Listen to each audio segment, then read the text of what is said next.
안녕하세요. 제가 먼저 정말 여러분들 제가 이 교회에서 자랐고, 그리고 정말 부모님과 같이, 그리고 친형 친누나 같이 저의 어린 30년 동안 저와 함께 해주신 모든 많은 어르신들께 다시 한번 인사드립니다.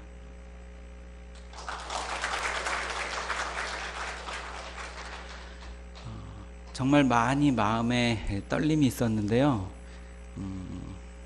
이제 몇 가지, 한 가지는 제가 어릴 적 정말 철부지 같았을 때 저의 그 부족한 모습들을 다 아시잖아요. 특히 저의 동기들, 저의 친구들, 또 선후배 여러분들 다 아실 텐데, 그런 부족한 모습으로 이 귀한 강단에 서게 된다는 것이 마음에 참 큰 짐이었습니다. 하지만 주님께서 저를 이렇게 이끄시는 이런 인도하심 자체가 하나님의 은혜라고 생각하고 정말 하나님께 영광을 돌려드립니다.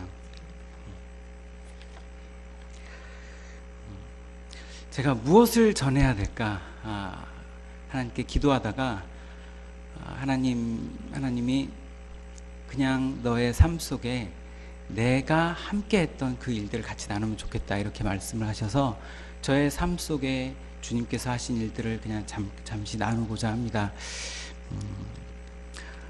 이제 선교사님들이 오시면 이렇게 선교 보고를 하고 그러면 이렇게 교회를 뭐 몇 개를 개척하고 또 무슨 집회를 갔더니 몇 명이 영접하고, 그리고 어떤 일들이 일어나고 뭐 그 마을이 뒤집어지고 뭐 여러 가지 이야기들을 할 수 있는데, 저는 사실 그럴 만한 얘기가 없습니다. 그래서 하나님, 저는 어떡합니까? 무엇을 이야기해야 됩니까? 제가 7년 동안 있었는데 정말 열매가 적고 정말 할 이야기가 없는데 무엇을 이야기해야 됩니까? 라고 주님께 물었을 때 주님께서 내가 너를 선교사로 부르고 내가 선교사의 길을 가는 그 모든 과정 중에 내가 너와 함께 했다는 것, 내가 무엇을 했는지 같이 나누면 된다라고 말씀을 해주셨습니다. 제가 젊을 때, 참 어릴 때 참 고민이 많았어요. 그래서 그 많은 고민 속에 제가 이제 잘 다니던 회사를 이제 그만두게 되었습니다. 그때 저희 아버지가 정말 실망을 많이 하셨나 봐요. 저희 어머니는 펑펑 우셨고, 1999년 이야기인데, 그리고 저 스스로도 제 가치가, 저의 브랜드가 그 대기업이라는 브랜드였는데, 그것을 이렇게 떼어내고 나니까 정말 혈혈단신 나 혼자가 남는 거예요. 이제는 그 전까지는 중매도 많이 들어오다가 회사를 그만두고 나니까 더 이상 중매도 안 들어오고, 그리고 제 마음에도 참 공허함들이 많았습니다. 하지만 제가 그 회사를 그만둔 것도 그 당시에 너무 어린 영적 상태에서 하나님 앞에 올바른 결단을 했다고 전 지금도 그렇게 생각하고요. 그런데 제가 나중에 알게 되었습니다. 아버지가 저에게, 아버지라는 존재가 얼마나 큰 존재였는지, 제가 하나님을 믿지만 제가 굉장히 고민이 많고, 내가 진정한 그리스도인인가, 내가 진짜 예수님을 믿는 사람인가라고 항상 고민할 때 뚫지 못하는 벽이 있었는데, 나중에 보니까 그게 아버지였더라고요. 하나님이 아무리 말씀을 해주셔도 아버지가 노하면 제가 그걸 이겨낼 수가 없는 거예요. 그래서 제 신앙이 더 이상 자라지 못했던 걸 나중에 알게 되었습니다. 제가 회사를 그만두고 나서부터 아버지는 저에게 너무나 큰 실망을 하시고, 사실은 제가 대기업에 들어간 게 아버지로서는 내 인생의 농사를 이제 다 지었다, 이제 이 아들이 나를 봉양할 것이다, 이런 마음을 가지셨는데, 제가 대기업을 그만두고 나서 아버지가 그 모든 기대를 다 저버리셨던 것 같아요. 그 다음부터는 제가 무슨 짓을 해도 아무 말씀도 안 하셨어요. 저는 그때부터 정말 자유롭게 하나님 안에서 쭉 자라가기 시작했습니다. 저는 그게 내가 나에게 아버지라는 존재가 하나님보다 더 컸구나, 그게 정말 나의 우상이었구나 라는 것들을 나중에 알게 됐습니다. 여러 가지 간증 중에 제가 이 앞에 부분만 조금 말씀을 드리고 싶습니다. 2001년이었는데요. 제가 아버지를, 그때 이제 정말 작은 회사 두세 명이 일하는 회사에서 일을 하고 있었어요. 저희 아버지에게 아버지 학교를 등록을 시켜드렸어요. 아버지가 그런 걸 왜 하니? 제 생각에는 이 세상 60억 명에게 복음을 다 전하면 제일 마지막에 돌아올 사람이 저희 아버지라고 생각했거든요. 그 아버지를 아버지 학교에 이렇게 등록을 시켜드렸는데 아버지가 절대 안 간다. 제가 10만 원을 이미 납입을 했고 이렇게 그 반환이 안 된다고 합니다. 간식이라도 드시러 가시죠. 그래서 아버지가 가시기 시작했습니다. 5주를 제가 토요일마다 아버지를 모시고 다니는데 한 주는 첫 번째 주에 그 양화대교 남단에서 이렇게 교차로에서 정말 사고가 일어날 만한 상황이 됐어요. 근데 차를 제가 오래 타고 다녀서 제가 차에 대한 느낌을 아는데 차가 웽 하면서 박지를 않았어요. 옆에서 이렇게 끼어들었는데 분명히 이렇게 만약에 사고가 났으면 아버지는 더 이상 다니지 않으셨을 겁니다. 근데 그때 제가 느꼈는데 천사가 차를 막아줬구나 라고 느꼈습니다. 그리고 한 주, 두 주, 세 번째 주가 되었어요. 세 번째 주가 지나고 제가 회사에서 일을 하고 있는데 전화가 왔습니다.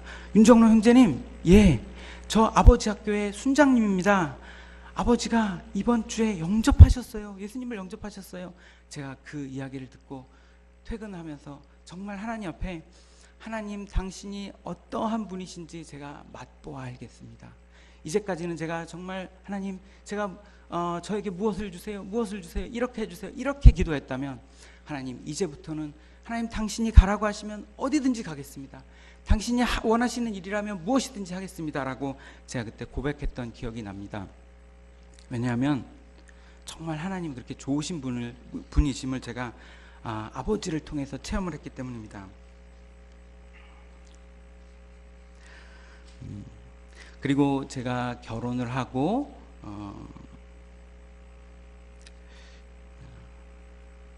교회에서 평신도 훈련을 받고 있었습니다. 오늘 우리 장 목사님께서 참 저를 많이 정말 편안하게 해주시고 그리고 또 강서중앙교회가 하는 많은 선교 사역들 이야기들을 해주셔서 얼마나 기쁜지 모르겠습니다. 제가 선교사였기 때문에 기쁜 게 아니라 정말 제가 자라오는 동안 30년 동안 저의 일부였던 이 강서중앙교회가 정말 선교에 같이 하는 그 이야기들이 너무나도 기쁨이 되었습니다. 제가 저도 이제 결혼하고 이제 여러 가지 이제 평신 훈련을 받았는데 그 중에 훈련을 받으면서 인도에 그 여름에 아웃리치를 가게 됐습니다. 그 비전 트립을 갔다 왔는데 저는 갔다 오면서 하나님이 혹시라도 나를 보내시려나라는 마음들이 있었어요. 그런데 저희 아내는 나는 이렇게 덥고 이렇게 그 더러운 나라는 다시는 안 가라고 하고 돌아왔습니다. 그런데 시간이 흐르고 저희 아내가 인도를 위해서 기도하게 되더라고요. 제 마음에 저희 아내가 기도하는 것들을 보고 때가 됐나 보다. 그래서 저희 아내가 직장을 그만두고 잘 다니던 직장을 그만두고 그리고 저희 두 사람이 더욱 같이 기도하게 됐습니다. 그러면서 새벽 기도하면서 정말 하나님의 우리 가정에 대한 뜻이 무엇입니까? 저희가 두 사람이 만나서 새 가정을 이루고 결혼을 했는데 두 사람에게 주님께서 청년 때 주신 비전이 이제 한 가정으로 만드셨는데 그 가정의 비전이 무엇입니까? 라는 것들을 가지고 계속 기도하게 됐습니다. 그때 하나님께서 저에게 새로운 일을 행하실 것들이라는 것들을 저희 아내와 저에게 동일하게 주셨습니다. 그 새로운 일들이 뭘까? 저는 그때 직장을 다니고 있었는데 제 마음 안에 선교에 대한 마음들이 있었기 때문에 그게 혹시 선교가 아닐까? 그럼 2년 동안 단기 선교를 해서, 왜냐면 선교를 내가 모르기 때문에 2년 동안 단기 선교를 하고 선교를 배우고 그 다음에 비즈니스 선교를 해서 돈을 많이 벌면서 선교사님들을 돕고 그리고 선교를 하면 되겠다. 그래서 저는 정말 돈을 많이 이런 생각을 했습니다. 하나님께서 나에게 돈을 많이 벌게 해주실 거야. 그래서 나는 그 돈으로 선교를 해야지. 그랬는데 하나님께서 주신 말씀이 바로 하박국 2장 1절에서 3절 말씀이었습니다. 제가 읽겠습니다. 내가 내 파수하는 곳에 서며 성루에 서리라. 그가 내게 무엇이라 말씀하실는지 기다리고 바라보며 나의 질문에 대하여 어떻게 대답하실는지 보리라 하였더니 여호와께서 내게 대답하여 이르시되 너는 이 묵시를 기록하여 판에 명백히 새기되 달려가면서도 읽을 수 있게 하라. 이 묵시는 정한 때가 있나니 그 종말이 속히 이르겠고 결코 거짓되지 아니하리라. 비록 더딜지라도 기다리라. 지체되지 않고 반드시 응하리라. 그리고 4절에 의인은 그의 믿음으로 말미암아 살리라 라는 말씀이 나옵니다. 주님께서 저에게 이 말씀을 주시고 1절, 2절, 3절 기다려라. 그래 기다려라. 하박국은 그 남유다가 바벨론에게 계속 공격당하는 것을 보고 기도했는데 하나님이 하실 것들을 말씀하시면서 내가 할 거다. 너는 기다려라. 그리고 하박국의 마음은 하나님의 음성을 들으면서 완전히 변하게 되었습니다. 제가 하나님 앞에 기다리겠습니다. 그러면서 이 말씀이 저의 선교사로서의 초기 3년 동안 계속 저에게 하나님께서 주신 말씀이었습니다. 제가 이 새로운 일을 행하실 것이라는 것들을 제가 듣고 그리고 직장을 그만두고 그리고 두란노 해외 선교회에 찾아갔습니다. 제가 선교를 하려고 합니다. 2년 단기 선교를 하려고 합니다. 그랬더니 5분 만에 정말 열심히 간증문을 써갔는데 5분 만에 저희 선교단체 비전이 맞지 않군요. 다른 데 알아보십시오. 하고 제가 나왔습니다.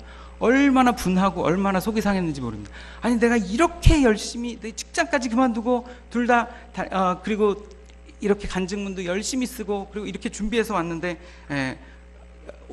제대로 읽어보지도 않고 5분 만에 나가라고?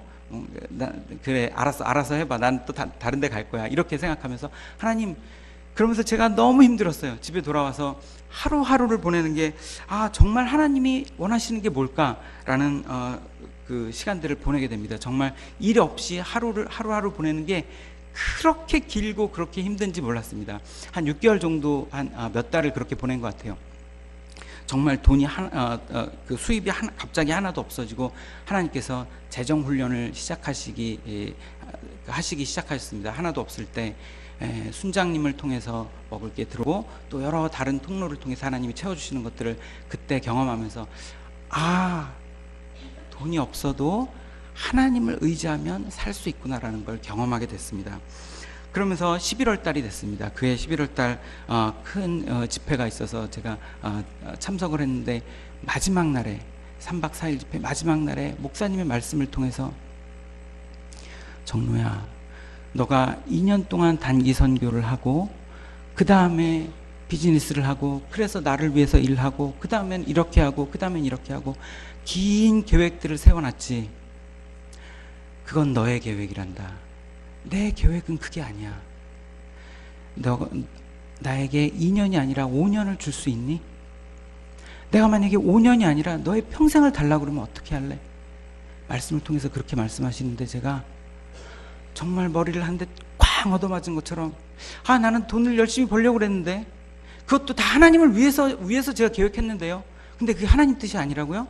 하나님, 제 인생에 하나님은 다른 계획을 갖고 계시다고요? 라는 고백을 하면서 제가 예 하나님 알겠습니다 라는 고백을 할 수밖에 없었습니다. 그러고 나서 제가 준비하면서 다시 두란노회 선교회를 찾아갔습니다. 두란노회 선교회에서 이번에는 정말 이상하게 저희 부부에게 단기 선교사가 아니라 장기 선교사로 저희가 권하는데 좀 해보시지 않겠습니까? 기도해 보시지 않겠습니까? 그래서 저희가 그것을 하나님의 응답으로 알고 장기 선교사로 헌신을 하게 되었습니다. 그때부터 정말 하나님이 기다림의 훈련들을 계속하게 하시는데요. 정말 언제 이루어질지 모르는 기다릴 수 있다는 것 자체가 그게 믿음이더라고요. 하나님의 때까지 기다릴 수 있는 게 바로 믿음이더라고요. 드디어 제가 선교 훈련을 받고 그리고 2006년 9월 달에 파송을 받게 됩니다. 델리에서 먼저 이제 그 스리랑카로 갔는데 제가 그랬어요. 아니, 저희가 인도 선교사로 파송을 받았는데 저를 왜 스리랑카로 보냅니까? 이제 본부에서는 스리랑카에서 4개월 동안 이제 필드 오리엔테이션을 시키는, 아니 현지 훈련을 받으려면 인도에 가서야지 왜 스리랑카로 갑니까? 라는 마음이 여기까지 올라왔는데 하나님이 기다려라 라고 말씀하셔서 그래서 제가 기다렸습니다. 그리고 순종하고 스리랑카에서 4개월 동안 필드 오리엔테이션을 마치고 인도로 갔는데 그 시간이 저에게 그렇게 귀한 시간이었는지 몰랐어요. 저희 남아시아 본부가 스리랑카에 있는데 스리랑카에서 정말 귀한 선교사님들을 통해서 그분들의 사역과 또 관계들을 만들게 되고 그 후에 어려운 일들이 있을 때마다 그 선교사님들을 통해서 잘 해결할 수 있는 그 시간이 바로 그 4개월이었던 거예요. 필드 오리엔테이션을 했던 역사가 없었는데 저희만 유일하게 그 필드 오리엔테이션을 본부에서 시켰습니다. 나중에 알고 보니까 스리랑카로 보내려고 했던 것 같아요. 근데 저희는 인도로 오게 되고, 그리고 그 시간이 정말 축복된 시간이었다라는 걸 나중에 알게 되었습니다. 제가 델리에 와서 선임 선교사님이 이제 사역을 하고 계셨거든요. 교회 사역을 같이 하는데 3개월이 지났어요. 저희도 열심히 사역했습니다. 교회 사역이었어요. 그런데 이제 그 아프가니스탄 단기 선교사 형제님이 사역을 마치고 잠깐 방문을 했어요. 그래서 같이 사역을 하는데 윤 선교사님, 제가 좀 잘못했는데 이 형제에게 I'm sorry라는 말을 하고 싶은데 힌디로 I'm sorry가 뭡니까? 라고 저에게 물었어요. 근데 제가 I'm sorry를 제가 모르는데요. 제가 I'm sorry를 아직 3개월이 됐는데 그 언어를 모르더라고요. 그래서 제 스스로 굉장히 실망을 했어요. I'm sorry가 힌디로 뭘까? 나중에 그걸 찾아봤는데 I'm sorry라는 말 자체가 없는 거예요. 미안하다라는 말 자체가. 인도의 문화가 너무나 많은 종족이 그 안에서 서로 싸우고 그리고 정복하고 그리고 많은 카스트, 여러분 아시잖아요. 인도에는 카스트가 있고 사실 그 4개의 카스트 그리고 불가촉 천민, 자세하게 나누면 그 안에 3,000여 개의 카스트가 있거든요. 직업으로 해서 그 카스트끼리의 여러 그 대립 속에서 내가 미안하다라고 말하면 그럼 모든 잘못을 내가 다 뒤집어 써야 되는 거예요. 그래서 절대 미안하다라고 하지 않고 빼다가 제일 마지막에 정말 안 될 때는 용서해 주세요라는 말이 있습니다. 그래서 I'm sorry라는 힌디어가 없다라는 걸 그때 알게 됐습니다. 제가 인도에 가서 정말 처음에 너무 힘들었던 일들이 많아요. 이 사람들이 약속을 지키지 않고 그리고 그 세탁기를 사면 세탁기를 그냥 집에 던져놓고 가고 연결을 안 하고, 연결하는데 2주 걸리고, 그리고 가스레인지를 샀는데 고장난 걸 갖다 줘서 그걸 고치는데 또 몇 주 걸리고, 그냥 몇 주 걸리는 게 아니라 온다고 합니다. 오늘 전화하면 오늘 올 수 있냐고, 그럼 오늘 온다고 합니다. 그럼 저는 다른 일을 못하고 기다려요. 그러면은 저는 다른 일을 못하는데 그날 안 오는 거예요. 그 다음날 또 그렇고. 그럼 정말 제가 한국에서 사람들과 이렇게 싸워본 적이 없는 사람인데, 아시죠? 제가 싸워본 적이 없는 사람인데 인도에서 몇 달 동안 얼마나 사람들과 싸웠는지 몰라요. 왜 안 오냐고, 왜 거짓말하냐고, 분명히 오기로 하지 않았냐고. 그럼 이런 일들이 정말 많은 일들이 있었습니다. 제가 지칠 대로 지쳤고요. 또 우리 그 선임 선교사님 좋으신 분이었는데 저와 성격이 너무 달라요. 딱 2가정밖에 없으니까 저희 집에 뭐가 있는지 서로 다 알고, 그리고 그것들을 그 안에서 갈등은 점점 높아져 갑니다.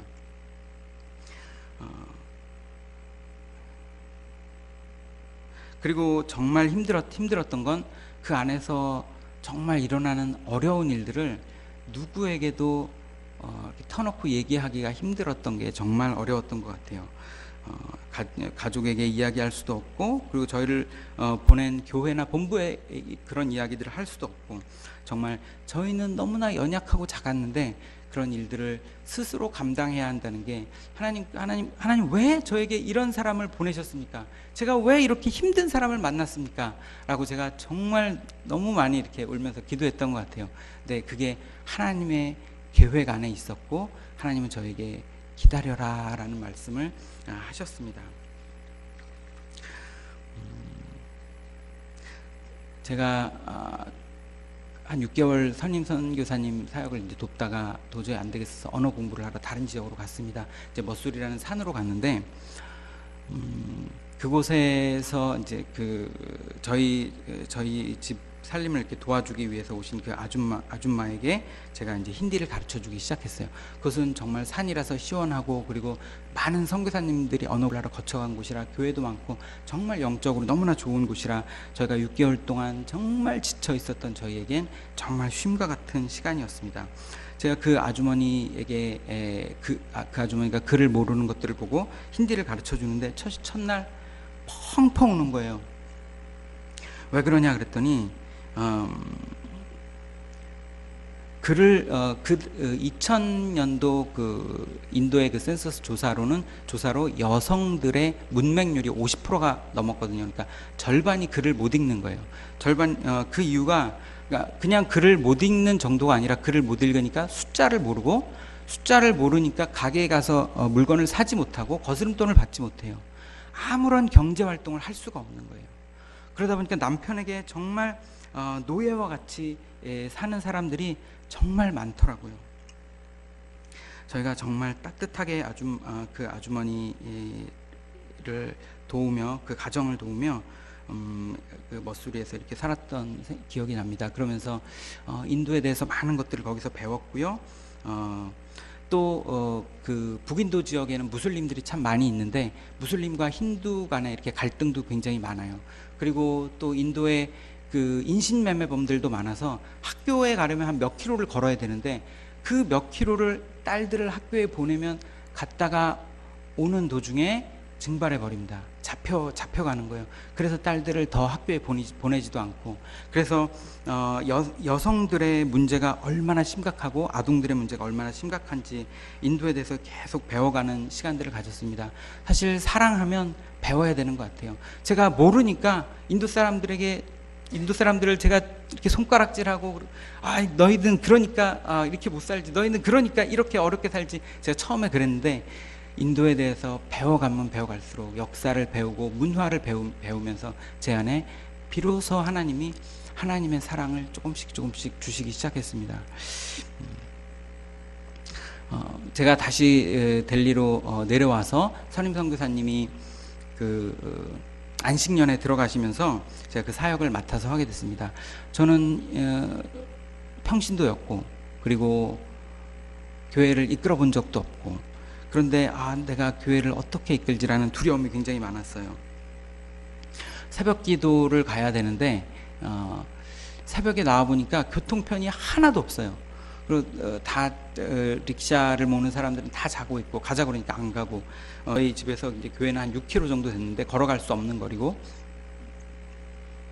그래서 제가 다른 선교사님한테 어떻게 할까, 뭐 오토바이를 하나 사야 되겠는데, 그랬더니 선교사님이 자기가 쓰던 오토바이가 있다고 하더라고요. 그래서 폐차하려고 하는 10년 된 오토바이가 있는데 그거를 인도 형제들한테 줘도 고쳐서 쓰질 못하니까 당신이 가져가서 쓰려면 써라. 그래서 제가 이게 하나님의 응답이구나 하고 그걸 받아서 그래서 고쳐서 썼습니다. 한 3년을 썼는데요, 정말 매일 고장났어요. 정말 매일 고장났는데 제가 그 스쿠터를 타고 다니면서 얼마나 기뻤냐면, 정말 서민들과 저희 사역의 대상인 가난하신 분들이 타고 다니는 바로 그 오토바이였습니다.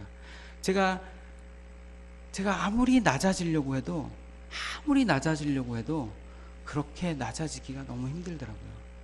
정말 조그만 방 한 칸에 화장실은 공동으로 쓰고, 그런 곳에서 저희 가족이 도저히 살 수가 없겠더라고요.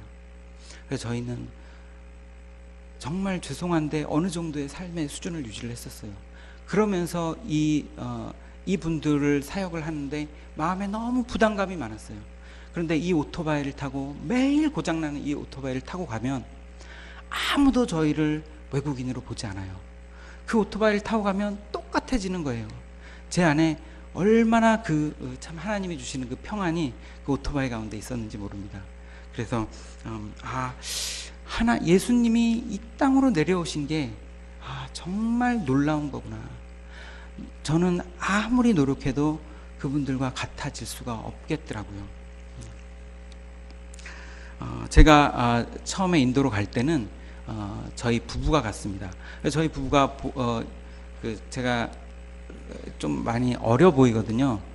저희 아내도 마찬가지고, 지금부터 한 10년 전이니까 아마 더 어려 보였을 거예요. 인도에 가서 둘이서 집을 구하는데 인도 사람들이 너네들이 같이 살려고? 너희 나이 몇이냐? 이렇게 물어보는 거예요.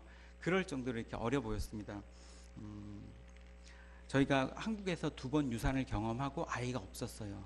하나님한테 그 유산의 경험이 너무 힘들었기 때문에, 하나님 저희에게 아이를 주시렵니까? 안 주시렵니까? 정말 물어보기도 힘들 정도로 저희 아내와 저희 마음에 상처가 있었습니다. 그런데 하나님께서 아이를 주시겠다는 말씀을 하시고 저희가 받고 인도에서 머수리에서 델리로 내려온 다음에 어떤 사건이 일어났었습니다. 저희 아내가 세탁을 하다가 허리를 삐끗했어요. 그리고 허리가 아파서 이렇게 누웠는데 그 통증이 너무 심해져서 돌아 눕지도 못할 정도로 아팠어요. 제가 밖에 사역을 다 그만두고 저희는 항상 같이 다녔거든요. 근데 아내가 이렇게 아프니까 밖에 사역을 다 교회 사역을 다 그만두고 우리 청년한테 다 인수인계하고 그리고 아내만을 옆에서 계속 간호하고 화장실 업고 다니고 그리고 잘 때 이렇게 돌려주고 이렇게 했습니다. 하나님 어떻게 된 겁니까? 주님께서 여길 보내셨는데 지금 이제 1년밖에 안 됐는데 저희 돌아가야 됩니까? 왜 이렇게 아픈 겁니까? 정말 꼼짝도 못할 만한 그런 큰 통증이 있었습니다.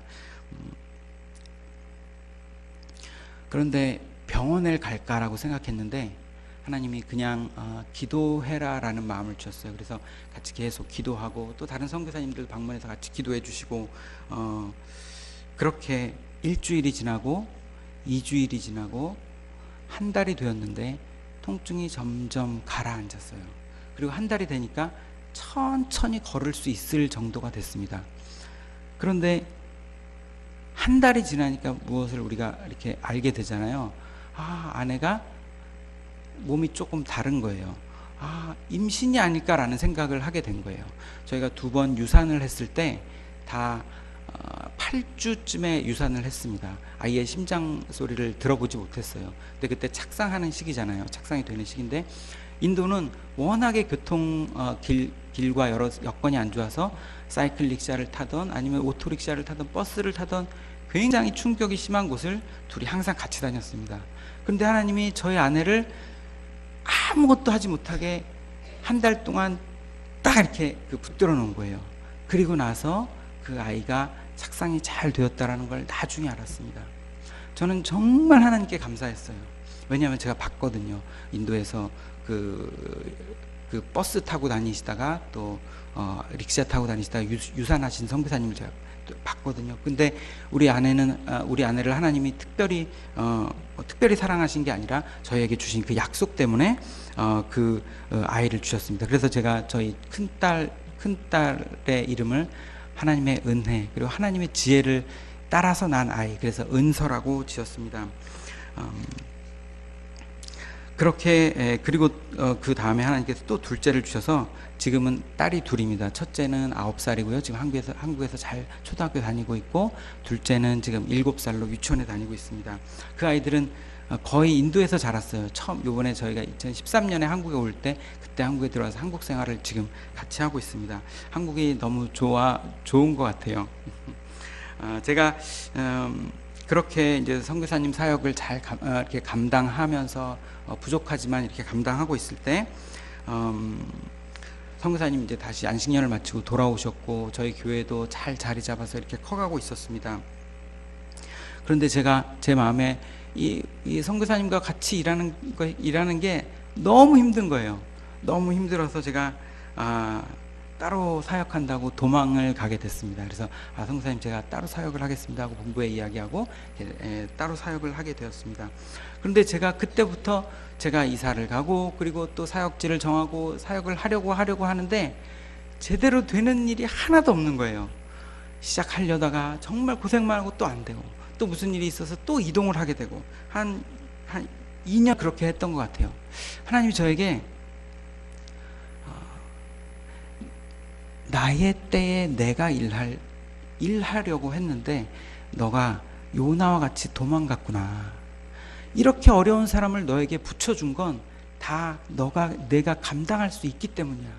근데 나의 능력을 생각하지 않고 너가 도망갔구나 라고 이렇게 말씀하시더라고요.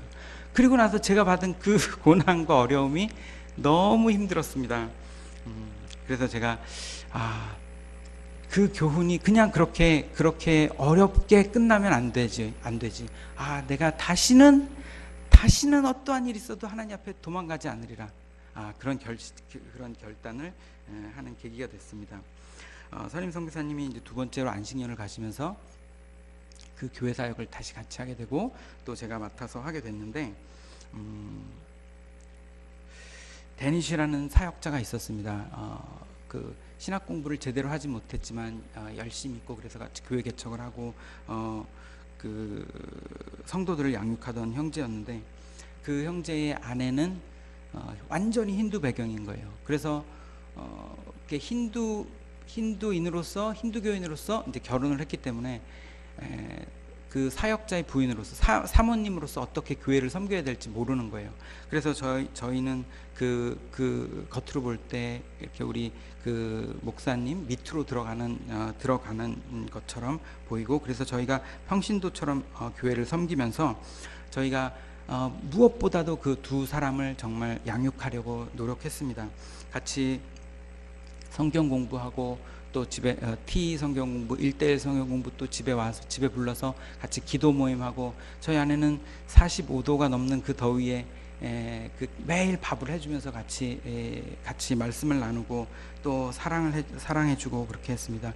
또 그 아내를 위해서 같이 또 그 어린 2살, 4살 자녀를 같이 가서 거기서 아이들 그 집 아이들과 같이 아이들을 놀게 하면서 두 부부를 계속 양육을 했습니다. 교회는 어느 정도 이렇게 잘 되어져 가는 것 같았어요. 청소년들도 한 15명, 20명 정도 됐고, 그래서 저는 청소년들을 맡아서 이렇게 양육하고 사랑해주고 기타를 가르쳐주고 영어를 가르쳐주고 말씀을 가르쳐주고 그렇게 했습니다. 어느 날 15살 정도 먹은 한 남자아이가 저한테 와서 정말 비밀 이야기들을 하더라고요. 그 이야기들을 하는 것들을 보면 드디어 마음을 열었구나. 마음을 여는 것이 정말 힘든데, 그 아이가 고향에 있는 한 자매를 짝사랑을 하고 있는 것들 이야기를 하더라고요. 그러면서 이제 청소년 사역이 조금 진짜 들어갈 수 있겠다라는 생각을 했습니다.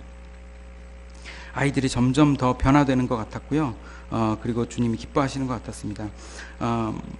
제가 교회 사역을 하면서 제가 또 다른 일들을 했는데 1:1 성경 공부 교재를 힌디로 번역한 것이었습니다. 선임 선교사님이 1차적으로 번역을 해놨는데, 근데 한국인의 시각으로 번역이 되었기 때문에 현지 문화에 맞지 않는 부분들이 많이 있었어요. 제가 1년 동안 2차 교정 작업을 하면서 워낙에 그 교육 수준이 낮아서 중학생 수준으로 1:1 성경 공부 교재를 낮추고 그리고 편집을 바꾸고, 그래서 지금은 저는 많이 사용하지 못했지만 지금은 한국 선교사님들이 많이 사용하고 계시고, 그리고 1:1 사역들이 많이 일어나고 있습니다. 저에게 맡겨진 것들이 그런 것 같아요. 제가 열매를 보지 못했지만 하나님께서 너가 요 부분을 감당하라 하면 그 부분을 감당하고 또 나왔던 것들이 기억납니다. 후임 선생님들이 이제 오시기 시작했는데요.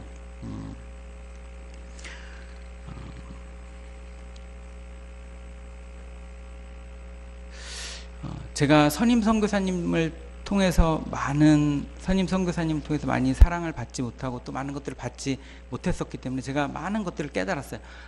나에게 후임 선교사님 오면 이렇게 해주겠다 이런 것들을 제가 많이 계획을 하고 있었습니다. 그리고 정말 열심히 했습니다. 그런데 이제 자매 선생님도 오시고 또 그 다음에 우리 부부 선교사님이 오셨는데 저보다 5살이 많으신 거예요. 그리고 또 목사님이신 거예요.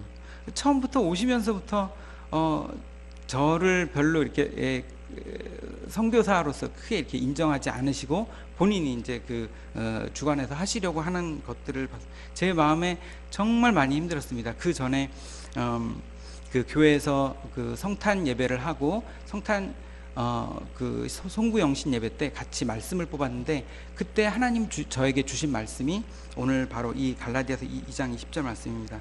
내가 그리스도와 함께 십자가에 못 박혔나니 그런즉 이제는 내가 사는 것이 아니요 오직 내 안에 그리스도께서 사시는 것이라. 이제 내가 육체 가운데 사는 것은 나를 사랑하사 나를 위하여 자기 자신을 버리신 하나님의 아들을 믿는 믿음 안에서 사는 것이라. 제가 그때부터 이 말씀을 묵상하면서 하나님이 나에게 무엇을 주시려고 하시나라고 묵상하기 시작했습니다. 이 후임 선교사님이 오시면서 저에게 또 다른 고난들이 시작되었는데, 제가 이제는 하나님 이제는 제가 도망가지 않겠습니다. 이제는 기다리겠습니다. 이분과 함께 정말 사랑이 무엇인지를 한번 해보겠습니다. 라고 하고 그분을 정말 섬기기 시작했습니다. 제가 그분을 섬기면서 제가 깨달은 것이, 죽는 거구나. 내가 사는 게 아니구나. 죽어야 되겠구나. 하나님은 나에게 죽는 것들을 요구하시는구나. 예수님은 이미 십자가에 못 박히셨고, 그게 무엇인지 내가 깨달아야 되겠구나. 그래서 선교사님께 모든 것들을 다 공유하고, 그리고 다 드리고, 그리고 선교사님 저를 밟고 올라가십시오. 사실 선교사님들끼리 여러분들이 아실지 모르겠는데, 사실 이렇게 알게 모르게 경쟁심이 굉장히 많이 있더라고요. 내가 이렇게 사역을 잘한다. 내가 이런 것들을 교회와 후원교회에 보여줘야 되기 때문에 그런 것들이 많이 있어서 이렇게 드러내고 싶어 하는 분들이 많이 있더라고요. 근데 제가 깨달았어요. 그게 아니구나. 내가 죽어야 되겠구나. 그래서 선교사님을 더 세워드리고, 그리고 저를 밟고 올라가십시오. 저는 그냥 밟히겠습니다. 라고 하고 제가 모든 것들을 이렇게 드렸습니다. 근데 참 안타까운 게, 우리 선교사님도 많은 것들이 있었는데 저에게 주지 않는 거예요. 근데 제가 어느 날 그 선교사님 집에 도둑이 들었어요. 그래서 경찰을 부르고, 그리고 저도 가고, 그래서 어떤 일이 있었는지 이렇게 봤습니다. 그 큰 쇠막대로 나무로 된 문틀을 아예 찢고, 그리고 문을 열고 들어가서 집안을 다 헤쳐놨는데, 그런데 돈다발이 이렇게 땅에 떨어져 있더라고요. 우리 선교사들은 이렇게 매일매일 이렇게 카드나 이렇게 쓸 수가 없어서 현금을 한 달치씩 이렇게 찾아놓고 쓰거든요. 그때 인도 상황이. 그래서 한 달치 굉장히 큰 액수였는데 그게 땅에 그냥 떨어져 있더라고요. 그리고 폐물도 땅에 떨어져 있더라고요. 경찰들이 이상하게 생각하는 거예요. 근데 없어진 걸 찾아보니까 컴퓨터가 없어지고 하드디스크가 없어졌어요. 저는 그때 알았어요. 하나님, 제가 다 자료를 드리고, 그분도 사실 공유를 하는 게 맞는데 제 안에 참 속상한 마음이 되게 많았는데, 하나님 그냥 이걸로 이 선교사님 너무나 사랑하셔서 깨닫게 하시는구나. 그리고 그 선교사님도 지금 열심히 잘 사역하고 계십니다. 이렇게 제가 정말 별거 아니고 소소한 건데, 저는 하나님이 제 인생 가운데 조금씩 일하시고, 내가 하는 것이 아니라 하나님이 하신 것들을 본 것들이 너무나 크게 감사가 되더라고요. 모든 선교사님들이 그러겠지만 비자 문제가 참 어려워요. 특히 인도 같은 경우도 비자 문제가 어렵습니다. 그래서 두란노 서원이라는 이제 회사를 만들고, 그 두란노 서원을 통해서 여러 가지 출판 사역을 하는데, 사실 그 1:1 문서 사역, 그리고 또 큐티 사역이 비즈니스가 되질 않아요. 근데 인도 정부가 이제는 매년 2억 이상의 그런 매출을 요구하고, 그리고 그러지 않으면 비자를 안 주겠다고 합니다. 그래서 앞으로 제가 들어갈 때는 내년에 다시 들어갈 때는 이 문제를 정말 기도하면서 하나님께서 해결해 주실 것들을 기대하면서 들어가야 될 것 같아요. 제가 이렇게 그 두란노 서원 1:1 번역 사역과 그리고 교회 사역을 이렇게 같이 하고 있을 때였습니다. 교회는 잘 돌아가는 것 같았어. 그리고 우리 성도들도 조금씩 더 많아지고, 낮은 카스트뿐만이 아니라 높은 카스트에 있는 분들도 이렇게 연결이 되고, 그래서 같이 교회에 나오고, 그리고 우리가 기도했을 때 병이 낫는 기적들도 생기고, 그래서 그 아주머니가 있는 지역에 조그만 또 가정교회가 또 생기고, 그 아주머니가 전도대장이 되고, 여러 가지 정말 좋은 일들이 막 생겨나고 있었습니다. 저는 그 사역자를 정말 나의 모든 거를 쏟아서 그 한 사람을 키우려고 노력했고요. 이 사역자가 맹장염이 걸렸을 때 정말 후원금을 일으켜서 맹장 수술을 시켜주고, 그리고 아이가 아플 때 저희 아이와 똑같이 같이 병원에 데려가고, 그리고 동생이 열병에 걸려서 쓰러졌을 때 다 모든 수발을 같이 해주고 그랬습니다. 그 형제의 동생이 6명의 7형제의 장남이에요. 그래서 그 모든 부담을 다 떠안고 있었기 때문에 굉장히 어깨에 부담이 많았습니다. 삶의 부담이. 그런데 어느 날 이렇게 같이 기도 모임을 하는데 안 나오기 시작했어요. 늦기 시작했어요. 그래서 왜 그러냐 그랬더니 뭐 다른 이유를 막 대는 거예요. 여러 가지 이유를 대고, 그리고 또 무엇을 하는데 뭔가 이상하게 자꾸 잘 안 되는 부분들을 발견하게 됐습니다. 그 전에 저에게 몇 가지 제안을 했을 때 내가 뭐 일을 같이 하면서 이렇게 하면 안 되겠냐, 너무 삶이 어렵다. 그때 제가 그게 아니라 교회를 제대로 만들어서 하나님이 공급해 주시는 것들을 경험하면 좋겠다, 이렇게 얘기를 했었거든요. 근데 어느 날 제가 알게 됐습니다. 이 형제가 다른 단체로부터 돈을 받아서 학교를 운영하고 있다라는 것들을 제가 알게 됐습니다. 그리고 그것들을 저에게 속이기 위해서, 그게 지금이 아니라 벌써 수개월 이상 됐고 1년 정도가 됐고, 그것들을 저에게 속이기 위해서 많은 거짓말들을 계속 누적해서 해갔던 것들을 제가 알게 됐습니다. 내가 해준 게 얼마나 많은데, 내가 내 인생을 걸고 이 가정을 위해서 투자했는데, 나의 모든 것들을 쏟아부었는데 어떻게 나에게 이럴 수가 있지? 그때 제가 받은 그 배신감은 정말 그 당시로서는 표현할 수 없는 배신감이었던 것 같아요. 그래서 사역자와 같이 인도의 그 기성교단의 어떤 목사님과 같이 이제 이야기를 하게 됐습니다. 그 앞에서 저에 대해서 또 모함을 하는 것들을 들으면서, 내가 그런 사람이 아닌데, 내가 정말 가능하면 인격적으로 하고 정말 사랑해 주려고 노력했는데 어떻게 이럴 수가 있지? 왜냐면 저는 그냥 떠나가면 될 선교사고, 그리고 두 사람은 다 인도에 계속 있어야 되는 사람이니까 이 형제도 누구 쪽에 서야 되는지 안 거죠. 제가 제 마음에 얼마나 그 분노가 심했냐면, 내가 이 형제를 인도에서 다시는 사역을 못하도록 내가 만들어 놓고 말 거야 라는 이런 마음이 들 정도로 제 안에 정말 그 분노가 심했습니다. 그런데 기도하면서 하나님께서 정노야, 너의 사랑은 그 정도밖에 안 되는구나. 내가 이미 너의 그 배신을 이미 경험했단다. 나의 마음이 어떤지 너가 한번 생각해 볼래? 라고 하시는 주님의 음성을 들었습니다. 그냥 다른 게 아니라 하나님이 그냥 안다고 하시는, 나의 마음을 그냥 알아주시는구나, 이미 경험을 하셨구나라는 그 사실 자체가 저한테 얼마나 큰 위로가 됐는지 몰라요. 그리고 또 하나 저에게 말씀하셨는데, 너가 진짜 사랑하고 있었니? 라고 말씀하시더라고요. 내가 이 형제를 정말 사랑했었나? 아니면 내 사역의 도구로 잘해주었던 건 아닐까? 정말 내가 사역을 일으키기 위해서 같은 파트너로 그냥 잘해준 건 아닐까? 라고 제 원초적인 마음을 제가 돌아보게 되었습니다. 사랑은 그게 아니더라고요.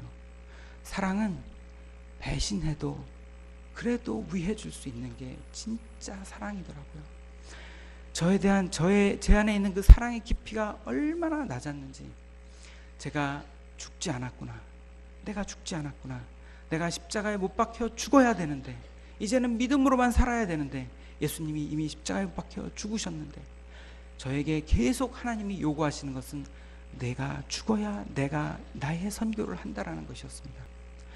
내가 아직도 죽지 않았구나, 내가 아직도 죽지 않았구나, 이런 걸로 원망하고, 이런 걸로 불평하고, 이런 걸로 속상하고, 이런 걸로 내가 이 사람들을 정죄하고, 내가 죽지 않았구나라는 것들을 하나님은 선교지에서 저에게 알게 해주셨습니다. 결국 기도하면서 성도님들은 이제 저에게 와서 교회를 나눕시다, 선교사님을 따르겠습니다, 이제 그런 분들도 많이 있었는데, 제가 그냥 제가 떠나는 게 맞습니다라고 말하고 이제 교회를 떠나게 되었습니다. 그리고 이렇게 참 하나님의 계획인지 또 비자 연장이 되지 않아서 이제 한국에 들어오게 되었죠. 한국에 들어와서 들어올 때 참 마음이 너무 착잡했어요. 본부에 가서 보고할 것도 없고, 교회는 이렇게 된 것들을 또 다 알고, 가서 무슨 보고를 해야 되지? 정말 어렵고 힘든 마음으로 한국에 들어오게 되었습니다. 그런데 하나님이 제가 도망가지 않고 정말 어려움들 앞에 직면하고 사랑하려고, 제가 사랑을 잘 모르지만 그래도 사랑하려고 노력했던 저를 굉장히 이쁘게 봐주셨던 것 같아요. 저는 이렇게 하나님 앞에 많이 기도했던 것 같아요. 하나님, 제가 선교사로서 자질이 있습니까? 고작 5, 6개월 훈련받고 제가 무슨 선교사입니까? 제가 교회를 이끌어 본 적이 있나요? 제가 제대로 설교를 해본 적이 있나요? 근데 왜 저를 이곳으로 부르셔서 이렇게 어려운 사람들과 같이 만나서 이 일들을 하게 하셨습니까? 제가 차라리 미리 신학을 공부하고 다 준비돼서 들어오면 얼마나 좋아요. 선교지에 가서 만난 모든 선교사님들과 목사님들이 선교에 대한 비전을 품고 굉장히 오랫동안 준비하고 오시더라고요. 근데 저는 그냥 하나님이 너무 좋아서 하나님이 불러서 그냥 바로 온 거예요. 하나님, 저 이렇게 준비 안 됐는데 왜 부르셨습니까? 그런데 하나님이 내가 준비 안 됐지만 선교는 내가 하나, 내가 순종해서 온 걸 나는 기쁘게 여긴다. 제가 알았습니다. 우리가 할 일은 순종하는 거구나 라는 것들을 제가 알게 되었습니다.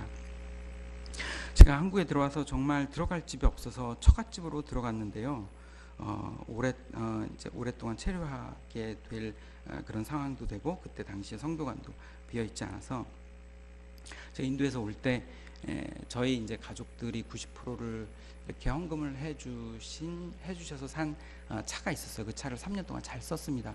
거기서 팔고 오면 한 500만 원 정도를 이렇게 그 손에 쥐고 올 수 있었어요. 그러면은 여기서 중고차를 사서 그때 한 3살, 5살 딸 아이와 같이 이렇게 여기저기 다닐 수가 있었습니다. 근데 그때 하나님이 그냥 그것들을 후임 선교사님께 드리고 오라 그래서 그냥 자동차 드리고 모든 살림을 다 다른 선교사님들께 이렇게 필요한 분들께 나눠드리고 왔습니다. 그리고 저는 하나님 앞에 제가 현대 i10을 드리고 왔으니까 하나님 저에게 BMW 주시겠죠? 라고 저는 생각하고 한국에 들어왔어요. 정말 믿음이 있었어요. 왜냐면 하나님이 여러 가지를 보여주시고 하나님 계속 저와 함께 하시는 것들을 제가 알았기 때문에 하나님 한국에 들어와서 차가 필요한 하나님 당장 주시겠죠? 하고 들어왔습니다. 그런데 차를 안 주시는 거예요. 정말 덕소에서 1시간에 3대 오는 전철을 타고 여기저기 다니는 게 특히 겨울에 정말 한국의 그 매서운 추위에 그 두 아이를 데리고 굉장히 어려웠습니다. 하나님께 불평도 많이 했습니다. 하나님, 제가 다 그렇게 했는데 왜 안 주십니까? 그런데 그때 이제 저희 장인어른이 빚이 많이 있으셨어요. 뭐가 잘 많이 안 돼서 빚이 많이 있으셨고, 그래서 집안에 그것 때문에 항상 좀 어려움들이 있었어요. 장모님이랑 장인어른은 이렇게 어려움들이 많이 있으셨어요. 근데 저희가 그 집에 들어가서, 처갓집에 들어가서 3개월 만에 그 시청에서 전화가 왔는데, 그 선산이 있거든요. 아무도 이렇게 사려고 하지 않는 그 땅인데 거기에 길이 난다고 이렇게 땅을 팔라는 전화였어요. 그래서 저희 장인이 내려가서 그 땅을 팔고 그 수속을 하고 보니까 2억이 들어온 거예요. 그거를 2억을 주고 팔 수 있는 땅이 전혀 아니었거든요. 그래서 그 돈으로 빚을 다 갚고, 그리고 저희가 전세였는데 이렇게 노부부가 이렇게 전세 다니기가 너무 힘들어서 그래서 아파트를 사서 이사를 하게 되었습니다. 하나님이 그러시는 거예요.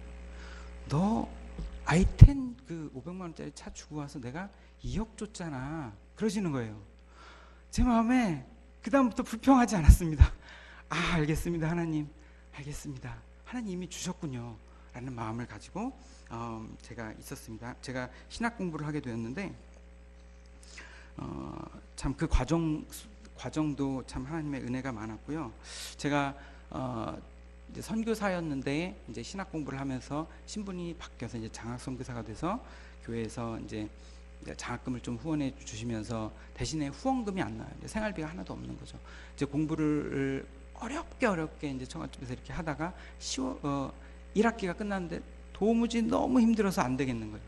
그래서 하나님, 제가 아르바이트라도 하겠습니다. 편의점 아르바이트라도 할 테니까 하나님 좀 뭔가를 좀 하게 해주세요. 사역지라도 좋고 뭐라도 좋습니다. 그런데 제가 정말 하나님이 이끄시는 그곳으로 가고 싶습니다. 제 마음대로 여기저기 찾아다니면서 하고 싶지 않으니까 하나님 저를 이끌어주세요. 그래서 제가 하나님의 음성을 잘 못 들으니까 하나님, 저에게 와서 말씀해 주세요라고 기도를 했습니다. 그리고 얼마 후에 남양주, 저희가 이제 덕소에 남양주의 온누리 교회에 그 인도 네팔 예배가 있어요. 그걸 담당하신 목사님이 어떻게 알고 저에게 찾아오셨어요. 그래서 윤정원 선교사님, 제가 선교지로 나가야 되는데 맡을 사람이 없습니다. 이걸 좀 맡아주세요. 제가 깜짝 놀랐습니다. 제가 아는 분도 아니고 그냥 어떻게 소식을 들어서 저에게 찾아오셨어요. 저희 집까지. 하나님, 이게 진짜 하나님의 인도하심입니까? 그리고 제가 그 담당 목사님에게 가서 이제 인터뷰를 했습니다. 쭉 그 사역 이야기를 들어보니 차가 없으면 안 되겠더라고요. 하나님, 차가 없는데 이 사역을 어떻게 합니까? 그렇게 기도하고 나서 2, 3일 후에 교회에서 어떤 모임 때 만났던 형제님인데 차가 2대가 있었어요. 하나는 그 아이들 그 부인이 아이들 이렇게 유치원 픽업해 주려고 샀던 그 카렌스가 있었는데 이거를 팔려고 그랬는데 선교사님 생각이 나서 전화합니다. 차 필요하십니까? 이제 예, 필요합니다 하고 차를 받았습니다. 하나님께서 1년 반 동안 차를 안 주시다가 딱 사역할 때가 되니까 그때 차를 카렌스 15년 된 차를 주시는데 가스고 그리고 6식구가 탈 수 있어서 정말 제가 아무리 차가 오래됐어도 안심하고, 왜냐면 하나님 주셨으니까 안심하고 탔습니다. 그러다가 이제 얼마 전에 차를 바꾸게 되었는데요. 그래서 2번째 응답을 받았고, 하나님, 근데 제가 공부를 하면서 너무 힘들었어요. 하나님, 제가 이 사역을 과연 할 수 있을까요? 라고 다시 기도했습니다. 하나님이 꿈을 보여주셨는데 제가 인도에 이렇게 둘째 딸을 안고 농촌에 앉아 있었어요. 그런데 잠깐 졸고 탁 떴는데, 눈을 떴는데 둘째가 없어진 거예요. 제가 이 아이를 찾으러 스라야 아이를 찾으러 여기저기 다녔어요. 갑자기 인도에 제가 있었던 그런 배경이 나타나면서 그 골목길을 찾아다니면서 둘째를 찾는데 아무리 불러도 안 나타나요. 다시 그 자리에 있나 보다 하고 다시 돌아오다가 제가 발을 헛디뎌서 낭떠러지로 떨어지면서 꿈을 깼습니다. 제 마음이 얼마나 아팠는지 모릅니다. 하나님, 이게 대체 무슨 꿈입니까? 그리고 나서 이틀 후에 또 꿈을 꿨는데 제가 커피숍에 첫째 딸과 그리고 은서 친구와 셋이 있었어요. 제가 자전거가 있었습니다. 그 친구를 집에 데려다 주고 올 테니까 은서야, 여기 가만히 있어, 아빠가 꼭 데리러 올게 하고 자전거를 타고 그 친구를 데려다 주고 다시 커피숍을 찾으러 그대로 왔습니다. 아무리 찾아도 커피숍이 나타나지가 않는 거예요. 첫째를 찾으러 제가 이곳저곳을 다니면서 내가 왜 첫째를 데리고 안 왔을까 후회를 하면서 왔습니다. 그리고 눈을 떴어요. 정말 마음에 너무 큰 아픔이 있었습니다. 하나님이 저에게 말씀하셨어요. 자식을 잃어버린 아픔이 그렇게 크지? 저 남양주 온누리교회에 내가 잃어버린 자녀들이 많이 있단다. 그래서 제가 하나님, 알겠습니다. 어떤 어려움도 제가 다 뒤로 하고 예하고 가베스 하고 제가 사역을 2년 전 10월 달에 시작을 했습니다. 시간이 너무 많이 됐죠, 목사님. 이분들이 참 어려운 상황에 처해 있는 분들이 굉장히 많았어요. 제가 데리고 다닌 병원만도 수도 없이 많고요. 특히 불법 체류자들은 저기가 그 의료 보험이 없기 때문에 그냥 응급실에 며칠 입원하면 500만 원, 600만 원이 금방 나옵니다.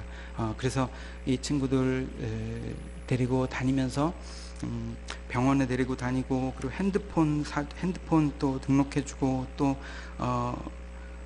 한 친구는 또 프레스 머신에 손가락에 이렇게 찍혀서 손가락이 없어지고, 그러면서 사장님과 이렇게 협상하는데 중간에서 보호자가 되어주고, 그리고 여러 가지 이렇게 정말 많은 일들을 이렇게 도와주면서 드러나지 않는데 이렇게 속에서 이렇게 드러나지 않는 일들을 정말 많이 하게 됩니다. 근데 한 번은 그래서 이제 교회 나온 친구들이 여럿 있어요. 그래서 이제 같이 타고 오는데 인도에서 어떤 일이 있었냐면, 무슬림 2 부자를 소를 잡아서 소고기를 먹었다고 힌두 교인들이 가서 때려 죽인 일들이 있었습니다. 몇 달 됐어요. 그 일들을 제가 이제 이 친구들을 픽업해서 교회로 가는데 자기들끼리 하는 거예요. 와, 얼마나 잘 됐어. 우리의 신을 이렇게 잡아먹었다니. 제가 그래서 그 무슬림을 때려 죽인 이야기들을 너무 잘했다고 이렇게 이야기를 하는 것들을 제가 들으면서 정말 마음이 무너졌습니다. 정말 이 사역이 너무너무 쉽지 않고, 힌두교인들이 변하는 게 그냥 교회는 나와요. 왜냐하면 신들이 많기 때문에 예수님 하나 더 믿는 건 아무것도 아닌 거예요. 교회는 다 나오고 하지만 정말 이 한 영혼이 변하는 게 얼마나 힘든지 모릅니다. 지금 이제 최근에 이제 몇 가지 간증들이 있는데, 한 자매가 너무 아팠는데 이유가 안 나오는 거예요, 병원에서. 그 과정들을 통해서 정말 기도하게 됐고 예수님을 믿게 됐습니다. 그리고 세례를 받았습니다. 그리고 또 한 형제는 얼마 전에 꿈을 꿨어요. 제가 그 형제는 이제 예수님을 여기 와서 그 많은 분들의 사랑으로 예수님을 믿었어요. 이제는 돌아가야 될 텐데 9년이 됐는데 계속 있는 거예요. 계속 돈만 벌고, 너 이제 돌아가야 될 때 되지 않았냐, 이제 가서 너 정말 하나님의 일들 해야 되지 않냐. 근데 인도에서의 삶이 얼마나 힘든데 아이들 양육시키려면 여기서 돈 벌어야 돼. 그러면서 계속 있는 거예요. 제가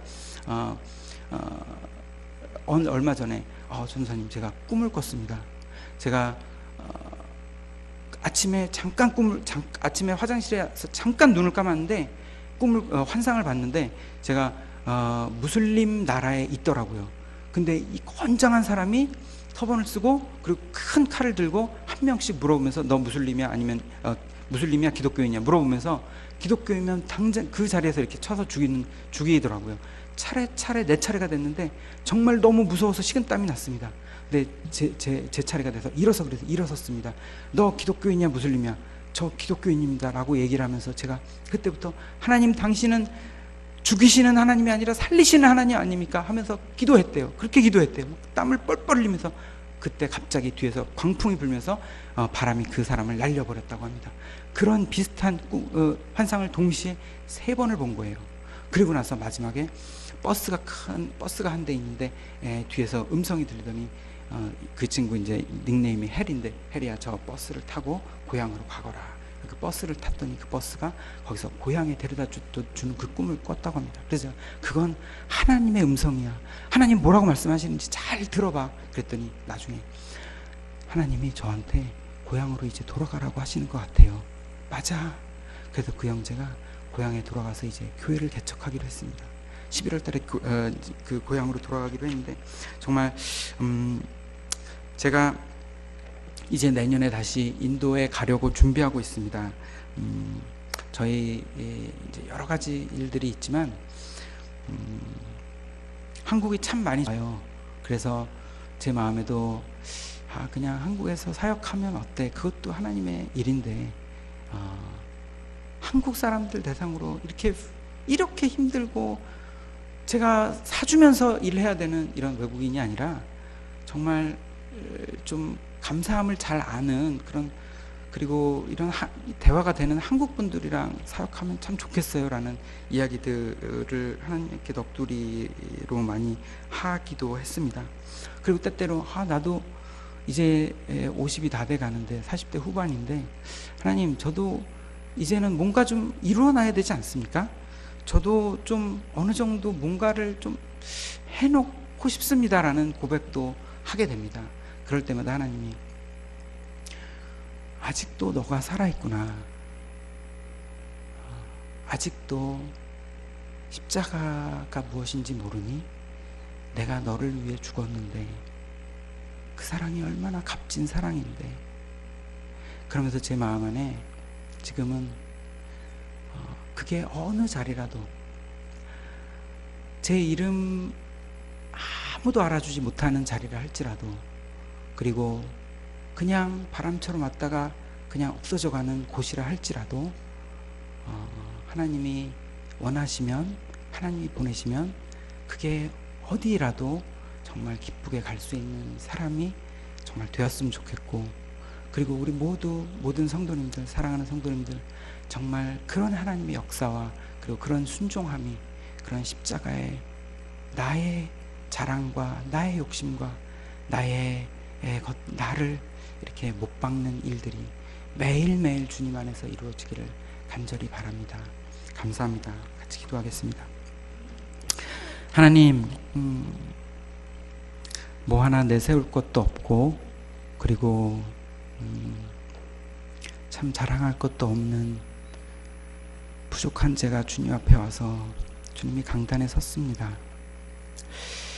아버지, 부족하지만 정말 주님께서 드러나시기를 원합니다. 살아계신 주님께서 이 작은 자의 삶 가운데 순간순간 역사하셨던 것처럼, 아버지, 우리 모두의 삶에 지금도 이 이후도 살아계신 주님의 그 능력으로, 그 사랑으로 역사하실 줄 믿습니다. 주님께서 선교를 얼마나 기뻐하시는지요, 그 작은 자 한 명을 구원하기 위하여 얼마나 노력하시는지요. 주님, 내가 선교하지 않아도 하나님께서 선교하십니다. 하지만 주님, 나를 그 주님의 선교 가운데 사용하여 주셔서 감사를 드립니다.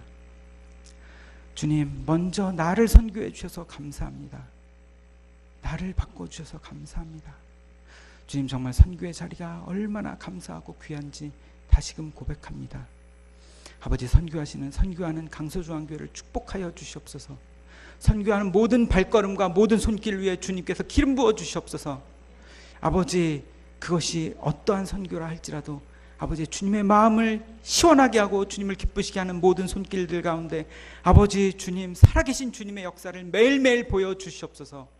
감사합니다. 예수님 이름으로 기도드렸습니다. 아멘.